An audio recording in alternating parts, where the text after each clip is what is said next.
केंद्र सरकारच्या प्रधानमंत्री जीवन ज्योती विमा योजना व प्रधानमंत्री सुरक्षा विमा योजनेचा गोरगरीब जनतेला फायदा होताना दिसत आहे। बेल्ले येथील तानाजी खोमणे यांच्या पत्नीच्या निधनानंतर या प्रधानमंत्री जीवन ज्योती विमा योजनेअंतर्गत 2 लाख रुपयांची मदत मिळाली आहे। कागदपत्राची पूर्तता केल्यानंतर अवघ्या 10 दिवसात त्यांच्या खात्यामध्ये ही रक्कम जमा झाली।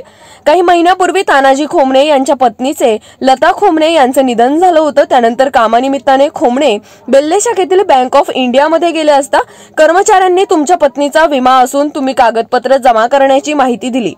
तानाजी खोमणे हे अपंग असून त्यांना ही मदत मिळवून देण्यासाठी बेल्ले शाखेतील शाखा अधिकारी व कर्मचाऱ्यांनी सहकार्य केले। त्याबद्दल खोमणे यांनी बँकेचे आभार मानले। तसेच बँकेचे मॅनेजर ललिकुमार काळे यांनी या विमा योजनेमध्ये सहभागी होण्याचे आवाहन जनतेला केले। पाहूयात आमचे विभागीय संपादक रामदास सांगळे यांनी घेतलेला या बातमीचा सविस्तर आढावा। लता तानाजी खोमणे यांचं म्हणजे मौत झाली यांची, पण आजारी होते। मी थोडक्यात आजारी होते। दवाखान्यात मी जात होतो दिवसांनी, इंजेक्शन देऊन घरी न्यायचो। तिची घरीच एक्सपायर झाली आणि नंतर आम्हाला माहीत नव्हतं, आम्ही शेतकरी असतो, आम्हाला काय बँकेचं काहीच माहीत नव्हतं। त्याच्यामुळे मग आम्ही वर्षांनी आमचं जरा ताणाताण झाली। खात्यावरती 2,000 रुपये होतं, म्हणलं आम्ही काढून आणावं म्हणून आम्ही बँकेत आलो आणि बँकेवाल्यांनी आम्हाला सहकार्य केलं। तर ते म्हणजे तुमची FD आहे इथं, तुमची निघेल फॉर्म भरून दिल्यावर। मग आम्ही ते फॉर्म गोळा करायला सांगितलं, साहेबांनी कागदपत्र सांगितले, तेवढे कागदपत्र गोळा करून दिले आणि नंतर आम्ही फॉर्म साहेबांनी पाठवून दिला। आम्हाला सहकार्य बँकेवाल्यांनी केलं, आम्हाला पॉलिसी मिळून गेली 10 दिवसात। किती पैसे तुमच्या खात्यावरती? खात्यावर कोणत्या खात्यावर? किती पैसे पॉलिसीची किती रक्कम मिळाली? 2 लाख रुपये। काय अडचण आली का तुम्हाला यासाठी? अडचण काहीच नाही आली, कागदपत्र लगेच मिळून गेले आणि फॉर्म पण वरती गेले ना। आम्हाला 2 लाख रुपये मंजूर झाले 15 दिवसात। तानाजी खोमणे यांना आमच्या बँक ऑफ इंडियातर्फे सरकारची जी योजना आहे प्रधानमंत्री जीवन ज्योती विमा योजना, त्याच्या अंतर्गत 2 लाख रुपयाचा इन्शुरन्स क्लेम मंजूर झाला।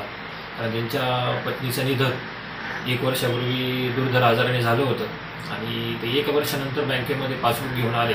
त्यांनाही त्या इन्शुरन्सबद्दल माहिती नव्हती, परंतु पासबुकमध्ये त्यांच्या इन्शुरन्सची माहिती आम्ही पाहिली आणि त्यांना जे काही डॉक्युमेंट्स आहेत कागदपत्रे ती जमा करण्यास सांगितले। त्यांनी ती तात्काळ 2 दिवसात जमा करून बँकेने त्यावर 10 दिवसामध्ये क्लेमची 2 लाख रुपये रक्कम त्यांच्या बचत खात्यावरती आज जमा केलेली आहे।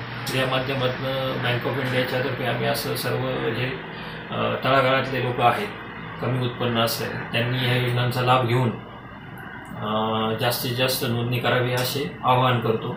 दोन्ही योजना, प्रधानमंत्री जीवन ज्योती विमा योजना व प्रधानमंत्री सुरक्षा विमा योजना, या पूर्णपणे केंद्र सरकारच्या खात्यारीत्या येतात व त्यांचे वितरणाचे काम हे नॅशनलाइज बँका करतात। सगळ्यांना आव्हान आहे की ज्यांनी या योजनेखाली नोंदणी केलेली नाही त्यांनी तात्काळ बँकेमध्ये येऊन या योजनांची नोंदणी करण्याची नेमकं काय प्रक्रिया आहे? नोंदणी करण्यासाठी काय डॉक्युमेंट लागतात किंवा कशी नोंदणी केली जाते? नोंदणी करण्यासाठी बँकेमध्ये खाते, आपले बचत खाते असणं आवश्यक आहे व त्याच्याबरोबर आपलं आधार कार्ड ही एकमेव त्याच्यामध्ये गरज आहे नोंदणीसाठी। बाकी इतर कोणती कागदपत्रे नाही। त्याला प्रीमियम किती पडतो वर्षाचा? प्रीमियम प्रधानमंत्री जीवन ज्योती योजनामध्ये आता सध्या 436 रुपये आहे प्रीमियम, जो पूर्वी 330 रुपये होता, तो शासनाने वाढवलेला आहे। आणि प्रधानमंत्री सुरक्षा विमा योजनामध्ये नाममात्र 20 रुपये प्रीमियम आहे। दोन्ही प्रीमियम हे वार्षिक आहे।